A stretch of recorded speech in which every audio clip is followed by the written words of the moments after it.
امریکی صدر Donald Trump کے بیان پر ایرانی فوج کا بھی سخت رد عمل سامنے آ گیا۔ خاتم الانبیاء سینٹرل ہیڈ کوارٹرز کے ترجمان ابراہیم ذوالفقاری نے واضح کیا کہ امریکہ کو کسی بھی صورت آبنائے ہرمز میں مداخلت کی اجازت نہیں دی جائے گی۔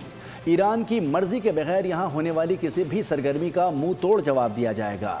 بیان میں خطے کے دیگر ممالک کو خبردار کیا گیا کہ امریکہ کا ساتھ دینے کو ایران کے خلاف جنگ تصور کیا جائے گا۔ انہوں نے کہا کہ اگر کشیدگی بڑھی تو یہ پورے مشرق وسطیٰ میں پھیل جائے گی، جس کی تمام تر ذمہ داری امریکہ اور اس کے اتحادیوں پر ہوگی۔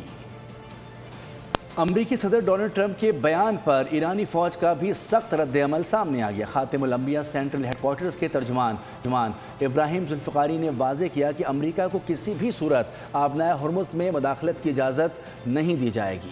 ایران کی مرضی کے بغیر یہاں ہونے والی کسی بھی سرگرمی کا منہ توڑ جواب دیا جائے گا۔ بیان میں خطے کے دیگر ممالک کو خبردار کیا گیا کہ امریکہ کا ساتھ دینے کو ایران کے خلاف جنگ تصور کیا جائے گا۔ انہوں نے کہا کہ اگر کشیدگی بڑھی تو یہ پورے مشرق وسطیٰ میں پھیل جائے گی، جس کی تمام تر ذمہ داری امریکہ اور اس کے اتحادیوں پر ہوگی۔